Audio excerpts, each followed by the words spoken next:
Narito ang latest sa lagay ng ating panahon at sa bagyo na minomonitor natin sa loob ng ating area of responsibility. Lumakas pa nga itong si Bagyong Opong at huling nakita ang kanyang sentro sa layong 880 kilometers silangan ng northeastern Mindanao. So ang kanyang maximum winds ay umaabot po ngayon sa 65 kilometers per hour near the center at gustiness na 80 kilometers per hour. Kaya nasa tropical storm category ho ito sa ngayon. At ang kanyang movement west-southwestward at 20 kilometers per hour. So sa kasalukuyan, itong bagyo medyo may kalayuan pa po sa ating landmass. So wala pa po itong direktang epekto sa ngayon sa atin, sa anumang bahagi na ating landmass in terms of winds o in terms of severe winds at mga pag-ulan.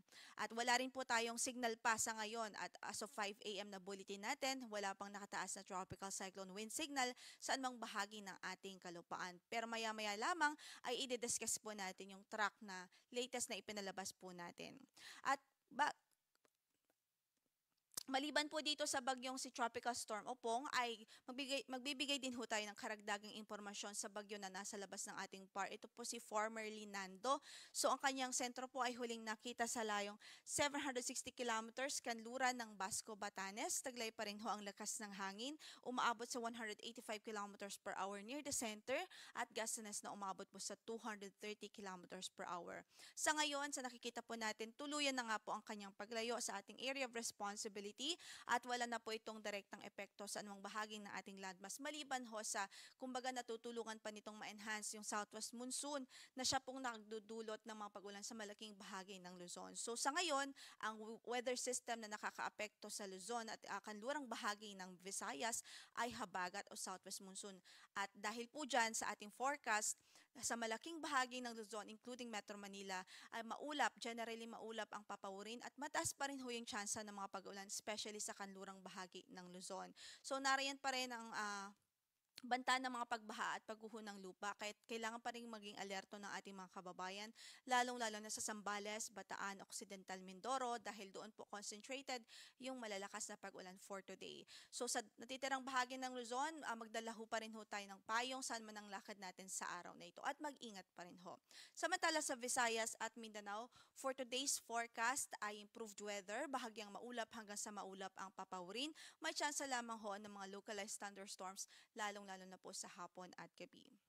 So again, i-discuss po natin yung track na ipinalabas po natin as of 5 a.m. Makikita nga po natin na simula sa mga oras na ito, ini-expect natin ay mag-west-northwestward na ang kanyang direction. So medyo tataas na po itong track at tinutumbok po nito ang Southern Luzon area o Southern Luzon.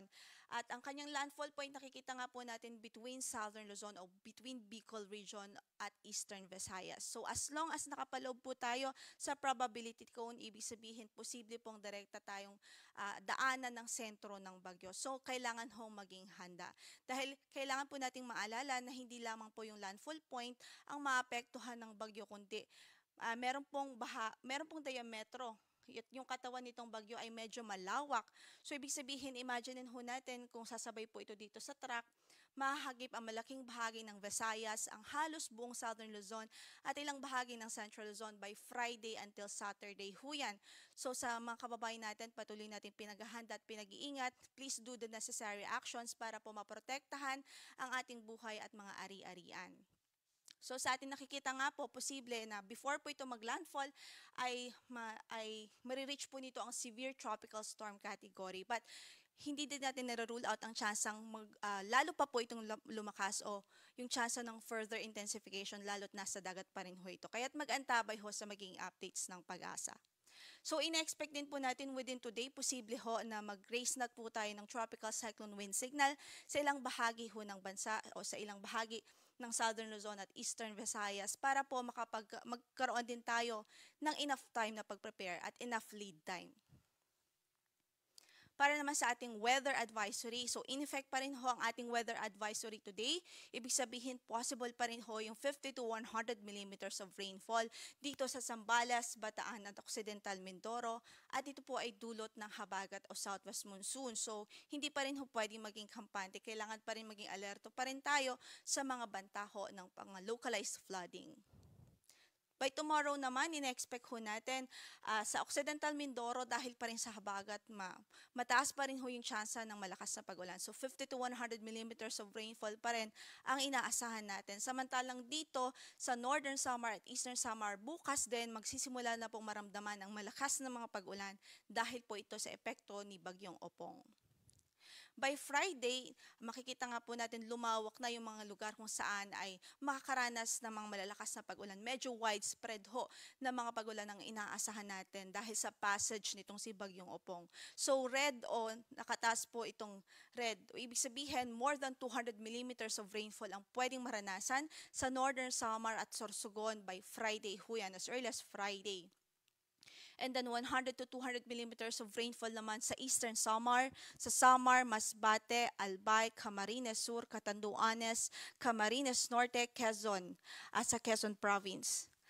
Samantala, 50 to 100 millimeters of rainfall naman sa Metro Manila, Rizal, Cavite, Laguna, Batangas, Marinduque, Occidental Mindoro, Oriental Mindoro, maging sa Romblon, Aklan at sa Capiz. So sa mga kababayan natin doon, kailangan pa rin hong mag-ingat at hindi po pwedeng maging kampante at patuloy po tayo mag-monitor sa updates ng Pag-asa ukol sa mga rainfall advisories, mga rainfall warnings, heavy rainfall warnings at even yung weather advisory po natin.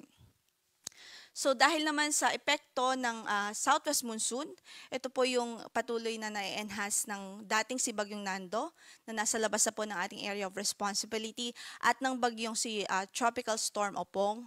Ay ina-expect natin ang mga occasional gusty winds o yung mga paminsan-minsang pagbugso ng hangin sa malaking bahagi ng Luzon sa araw na ito, sa Western Visayas, Surigao del Norte at Dinagat Islands. Habang bukas sa Batanes, Babuyan Islands, Cagayan, Ilocos Norte, Palawan, Siquijor, Camiguin, Surigao del Norte, Dinagat Islands, Davao Oriental, Davao del Sur at maging sa Davao Occidental. Habang Friday, sa Batanes naman, Babuyan Islands, Cagayan, Ilocos Norte, Siquijor, Northern Mindanao, Caraga at Davao Region.